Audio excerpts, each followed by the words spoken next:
Graça e paz, meu amado. Que o Senhor Deus continue abençoando ricamente a sua vida e a vida da sua família. Meu amado, algumas vezes nós fazemos links, conexões em nossa mente sobre assuntos que nos despertam interesse, sobre assuntos que são importantes para as nossas vidas. Essas conexões nem sempre são conexões que foram objetivamente pensadas. Elas algumas vezes acontecem de modo involuntário. Essa é uma dádiva que Deus nos deu ao estabelecer-nos como seres à sua semelhança. Eu percebo essas conexões na minha caminhada quando, por exemplo, exemplificando isso, eu lembro de uma história que eu li num livro do pastor Chuck Swindoll e também quando eu escuto uma música de um grupo chamado Titãs. Essa música é a música chamada Epitáfio.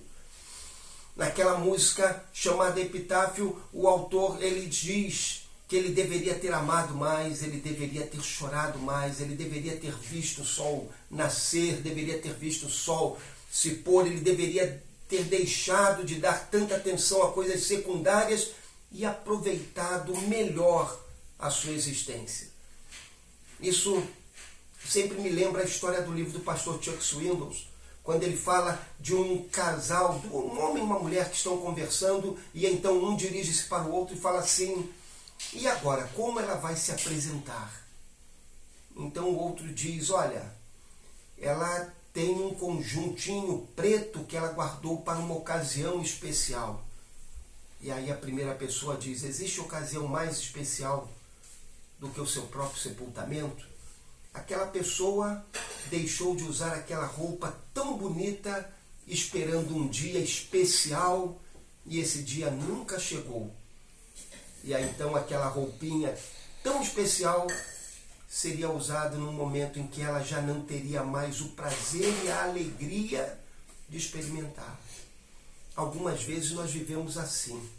Nós deixamos a vida passar. Nós ficamos pensando e projetando a vida sempre para o amanhã. E deixamos de aproveitar esse momento e viver a plenitude desse momento. Algumas vezes nós achamos que o dia especial é o que virá, quando a Bíblia nos revela que todos os dias são especiais porque são dádiva de Deus. Quando a Bíblia nos chama a remir o tempo porque os dias são maus. Quando a Bíblia nos chama a vivermos uma vida em plenitude em cada um dos nossos dias, vivendo uma vida para o louvor do Senhor.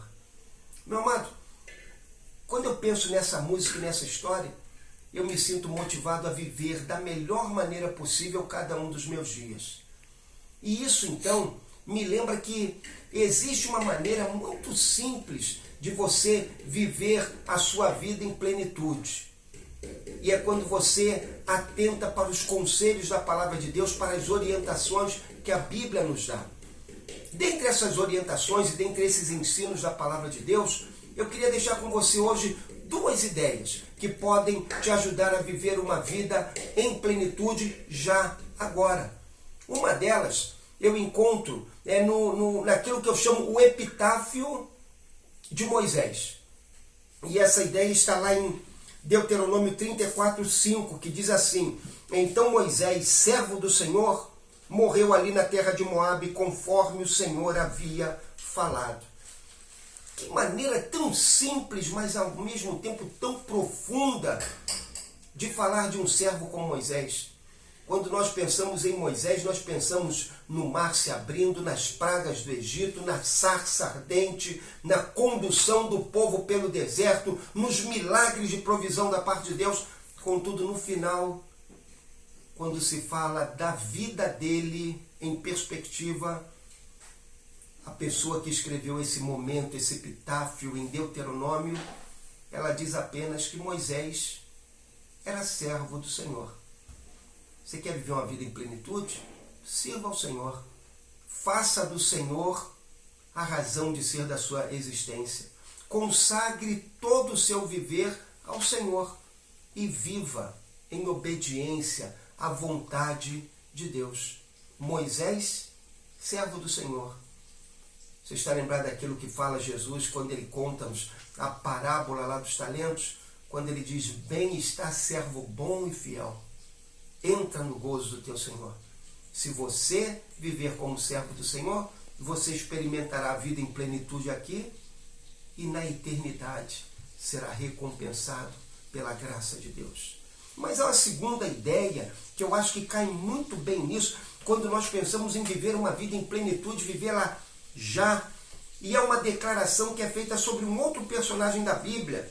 Essa declaração está lá no livro de Atos, capítulo 11, onde diz-nos assim no verso de número 24: porque era um homem bom, cheio do Espírito Santo e de fé, e muita gente se uniu ao Senhor. Barnabé realizou um extraordinário trabalho na cidade de Antioquia. Ele foi um instrumento nas mãos de Deus para abençoar a muitas vidas. Isso mediante a pregação da palavra e mediante uma virtude que ele possuía em seu coração. Ele era bom. O Espírito Santo trabalhou na vida dele de tal maneira que ele se tornou uma pessoa bondosa em extremo. Sabe o que é bondade? Bondade é amor em ação. Barnabé era bom porque ele amava as pessoas e queria manifestar esse amor com atos de bondade, com atos benéficos na vida das pessoas. Barnabé era um homem que amava, e porque amava fazia o bem a todos aqueles que estavam ao seu redor. Barnabé era um homem que amava, e porque amava, ele não tinha valores maiores do que fazer o bem para as pessoas que estavam ao seu redor, ajudando-as e abençoando-as em sua caminhada. Sabe, meu amado, quando eu contei aquelas duas histórias do início, aqueles dois links, é porque muitos de nós, muitas vezes, olhamos para trás para a vida com arrependimento. E nós acabamos abraçando aquela música que diz: eu queria ter feito mais, isso ou aquilo. Agora, se eu quero olhar para a vida sem arrependimento, um dos segredos é esse que esses dois textos nos dão. Colocar a Deus como prioridade na minha vida e viver como servo do Senhor.